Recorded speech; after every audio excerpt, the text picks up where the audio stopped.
Alright guys, if you're struggling to lift heavy backspin with your forehand, then you've come to the right video. Today I'm going to show you and walk you through a couple of pointers that you can apply to your game to get heavy backspin pushes back onto the table with your forehand loop.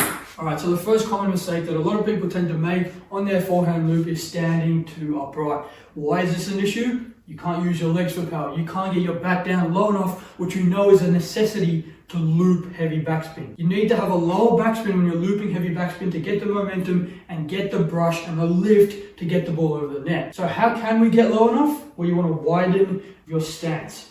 You want to bend your knees a little bit and you want to make sure you drop your racket low enough when you're playing your forehand loop. Now, when you are using this wider stance, you're getting down low, there's another important aspect of the stroke that you have to apply, and that is the weight transfer. So essentially what this is, basically weight transfer is a means for you to get more power on your shots. This happens because you're able to use the kinetic chain when you apply weight transfer, and in layman's terms, you can use the rest of your body, not just your arm, to create more power on your shot. So how you actually want to be doing this is very simple. I'm a right-hander. This is my back foot. My right foot is my back foot when I'm playing the forehand. What I'm going to want to do, if the ball is coming here, I'm going to want to drop my racket and drop my weight down on my right leg, my back leg. And then as soon as I'm about to hit the ball and I'm going for my swing, I'm pushing off this back leg, this right leg, onto my left leg, onto the other side. And as I'm doing that, I'm doing a little bit of a rotation in my torso. And you'll be able to see that because you'll see my shoulders moving from backward to forward.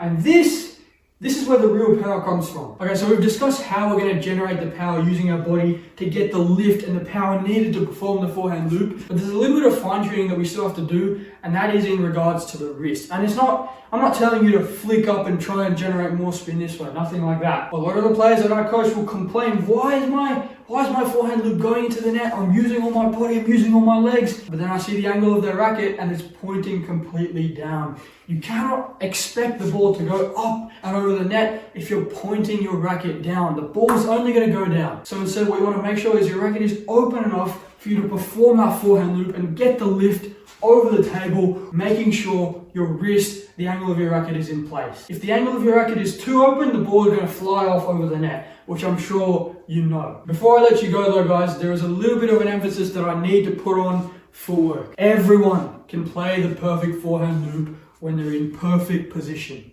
If I was to place you in the perfect position for the push that's coming at you, I can guarantee that 99% of people would be able to do a good forehand loop. But the problem comes is when the ball is a little bit too wide for comfort, or the ball is a little bit too close and cramped in the body for comfort. This is when younger me and a lot of players that I'm coaching now are hesitant to actually move their feet, create space, and then play the forehand loop from a comfortable position instead of just cramping or reaching. It's so important that you're using your feet, doing the little hops, little skips, micro adjustment, getting into the perfect position to play your forehand. Because if you can do these mechanics, you can get your angle right. It's all about being in position. If you can be in position, the forehand loop becomes at least 50% easier. And yes, that's a stat I've pulled out of my ass, but it becomes a lot easier, and you've got to trust me on that. Before I end it off though, if you want personal coaching from me, if you want access to the training blueprint, how I went from beginner to state team in just 1 year, the progress blueprint, that is going to be the top link in the description. It's going to take you to my school page. Check that out if you're interested, and I'll see you in the next video.